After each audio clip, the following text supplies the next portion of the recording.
வணக்கம் and welcome to the show interesting info. October 4 இன்னைக்கு டே அப்படின்னு சொல்லி நியூசிலாந்தில் ஒரு டே அனுசரிக்கிறாங்க. இதுக்கு பின்னாடி இருக்கக்கூடிய காரணம் என்னென்னா 2022 கிட்டத்தட்ட 62 மில்லியன் வேஸ்ட் ஆனது வெளில வந்திருக்கு. இதில் வெறும் 22% மட்டும் தான் நம்ம ரீசைக்கிள் பண்ணுகிறோமா, மற்றதெல்லாம் அப்படியே பூமியில் அப்படியே தான் கிடக்குதான்.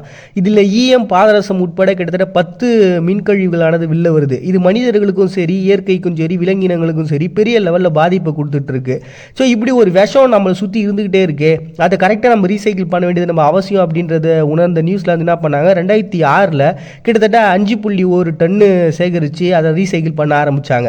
அதுக்கு நிறைய பேர் சப்போர்ட்டும் பண்ண ஆரம்பித்தாங்க. ஏன்னா அவங்க நாட்டை பொறுத்த வரைக்கும் வருஷத்துக்கு கிட்டத்தட்ட 1 மில்லியன் கணக்கான சாதனங்களானது வெளில வந்து இருக்குது. மின் சாதனங்கள் ஆல்ரெடி பார்த்தீங்கன்னா ஒரு 16 மில்லியன் சாதனங்கள் வேறு இருக்குது. ஸோ இப்படி அவங்க சுற்றி இருக்கக்கூடிய அந்த பகுதிகளை விஷமாகிடக்கூடாது அப்படின்ற ஒரு நல்ல உள்ளம் கொண்டவங்களால் உருவாக்கப்பட்ட ஒரு தினம்ன்றது அவங்க நாடு முழுக்க பரவி அது இன்றைக்கி ரொம்ப முக்கியமான ஒரு நாளாக மாறி இருக்குது. அப்படி இந்த நாளில் இந்த வேஸ்ட்லாம் ரீசைக்கிள் பண்ணுறது ஒரு மெயினான காரணமாக வச்சு இன்னைக்கு டே அப்படின்னு சொல்லிட்டு நியூசிலாந்து ஒரு டேவை அனுசரிக்கிறாங்க October 4. Next Russian space force டேவை இன்னைக்கு செலிப்ரேட் பண்ணுறாங்க. 1957 ஸ்புட்னிக் 1 அப்படின்னு சொல்லிட்டு ஒரு செயற்கைக்கோளை முறையாக அவங்க ஏவனாங்க. அந்த நாள் தான் பார்த்தீங்கன்னா இந்த நாள் முறையாக பார்த்தீங்கன்னா 1995 இந்த ஆயுதப்படைகளினுடைய ஒரு கிளையாக தான் பார்த்தீங்கன்னா இவங்களுக்குன்னு சொல்லி ஒரு தனி குழுவை இந்த ஸ்பேஸ் டிபார்ட்மெண்ட்டுன்னு சொல்லிட்டு உருவாகினாங்க. ஆனால் இது ஏன் இப்படி அவங்களோட ஆயுதப்படைகளோடு சேர்ந்துருக்கணும், இது தனியாக மாற்றிடலான்னு சொல்லிட்டு 2001 அதை கலைச்சி மறுபடியும் ஒரு தனியாக ஒரு அமைப்பாக உருவாகினாங்க.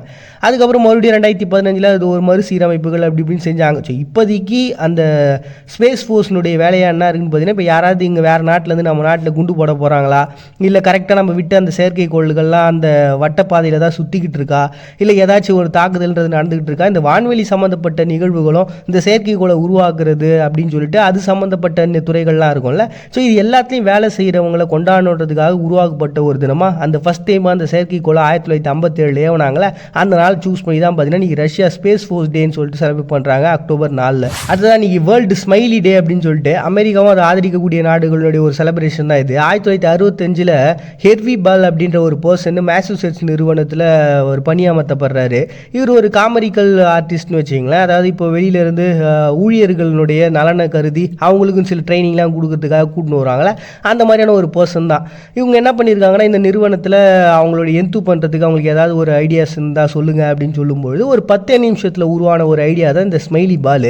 அதன் மூலமாக பார்த்திங்கன்னா இன்றைக்கி வரைக்குமே பல இடங்களில் இந்த ஸ்மைலி பால்ன்றது உபயோகப்படுத்தப்படுது.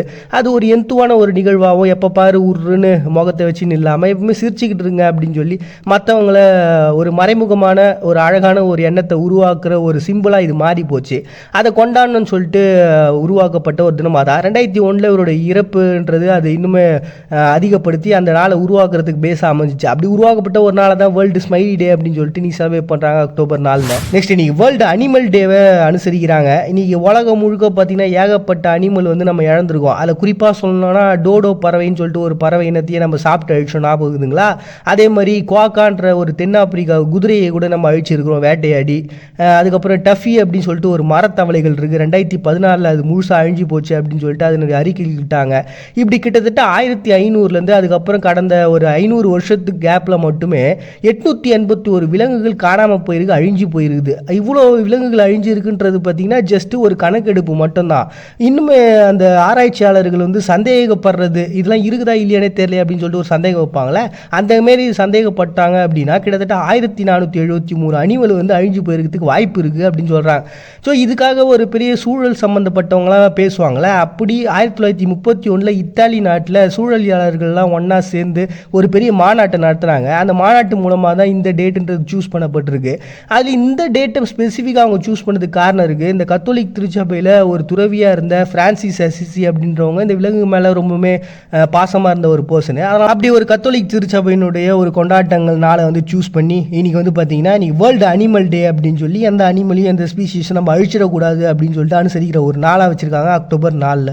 நெக்ஸ்ட் இன்றைக்கி நல்லிணக்கம் அமைதி அப்படின்னு சொல்லிட்டு மொசாம்பிக்கில் ஒரு டே செலிப்ரேட் பண்ணுறாங்க. இது காரணம்னா அவங்க நாட்டினுடைய உள்நாட்டு போர் தான். 1977 போர்ச்சுகல்கிட்டருந்து அவங்களுக்கு சுதந்திரம் கிடச்சிருச்சு. ஆனால் ஏன்டா கிடச்சிதுன்ற அளவுக்கு அவங்க நாட்டுக்குள்ளே உள்நாட்டு போர் ஸ்டார்ட் ஆச்சு. ஏன்னா அந்த மார்க்சிஸ்ட் கட்சின்னு சொல்லிட்டு ஒரு கட்சியை உருவாக்கி சமோரா மைக்கேல் அப்படின்றவங்க அதுக்கு தலைவராக தேர்ந்தெடுக்கப்பட்டாங்க. அதை தொடர்ந்து பார்த்திங்கன்னா அதுக்கு ஆப்போசிட்டாக இன்னொரு கட்சி உருவாச்சு, இந்த கம்யூனிஸ்ட்லாம் நமக்கு தேவையில்லை அப்படின்னு சொல்லிட்டு. இது ஒரு பயங்கரமான ஒரு மோதலாக மாற 15 வருஷம் உள்நாட்டு போர்ன்றது தொடர்ந்து நடக்குது. 1990 மைக்கேல் வந்து விமான விபத்தில் இறந்து போயிடுறாங்க. அதை தொடர்ந்து வந்து பார்த்திங்கன்னா இந்த நிறவெறி இந்த பிரச்சனைகள்லாம் வேறு அங்கங்கே நடந்துகிட்டே இருந்தது. 1992 பார்த்தீங்கன்னா இது நமக்கு இப்படியே போயிட்டே இருந்தால் இருக்கிற மக்களையும் நம்ம இழந்துருவோம், அதனால் நமக்குள்ளே ஒரு அமைதி ஒப்பந்தத்தை போட்டுக்கலாம்னு சொல்லிட்டு ஒரு அமைதி ஒப்பந்தத்தை போட்டாங்க. அப்படி போட்டதன் மூலமாக பார்த்தீங்கன்னா 1993 அவங்க நாட்டில் இருக்கக்கூடிய அங்கங்கே இருக்கிற கன்னி வெடிகள்லாம் அகற்றலான்னு சொல்லிட்டு இந்த உலக நாடுகளுடைய சப்போர்ட் மூலமாக 2015 கன்னி வெடிகள் இல்லாத ஒரு பிளேஸாக மொசாம்பிக்கும் மாறிச்சு.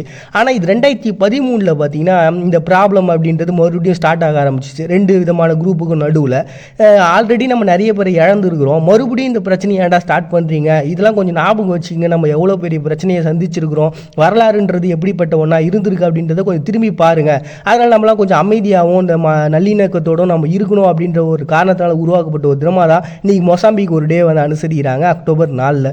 நெக்ஸ்ட் இன்றைக்கி லெசோதாவில் இண்டிபெண்டன்ஸ் டே செலிப்ரேட் பண்ணுறாங்க. இந்த லெசோதா அப்படின்றது பார்த்தீங்கன்னா உலகத்திலேயே ரொம்ப சின்ன இறையாண்மை கொண்ட ஒரு நாடு. 2 மில்லியன் மக்கள் தான் இங்கே இருக்கிறாங்க. இது ஒரு மலையினுடைய ராஜ்யமாக பார்க்கப்படுது. இவங்களுடைய பேசிக்கான பொருளாதாரன்றதே இந்த விவசாயம், கால்நடை, சுரங்கம் தான். இவங்க நாட்டில் கொஞ்சம் வயிறெல்லாம் வேறு கிடைக்குது, அதனால் அதில் கொஞ்சம் வருமானன்றது இவங்களுக்கு வந்துட்டுருக்கு. சரி, இந்த நாட்டினுடைய இண்டிபெண்டன்ஸ் அப்படின்றது எப்படி கிடச்சிதுன்னு பார்த்தீங்கன்னா, கிங் மொஷோஷோ அப்படின்ற ஒரு ராஜா என்ன பண்ணியிருக்காரு, இந்த போயர்களுடைய குடியேற்றத்தை பார்த்துட்டு அவங்கள போர் தொடுக்க ஆரம்பிச்சிருக்காரு. கொஞ்சம் கொஞ்சமாக போர் தொடக்க ஒரு கட்டத்துக்கு அப்புறம் இவர் நிறைய பகுதிகளை இழந்துடுறாரு. அப்போ தான் விக்டோரியா மகாராணிகிட்ட போயிட்டு எங்களுக்கு கொஞ்சம் ஹெல்ப் பண்ணுங்கன்னு சொல்லி கேட்க அவங்களும் ஹெல்ப் பண்ண ஆரம்பித்தாங்க. அதுக்கப்புறம் பிரிட்டிஷ்னுடைய காலனின்றது உள்ள வழக்கம் போல் வர ஆரம்பிச்சிருச்சு.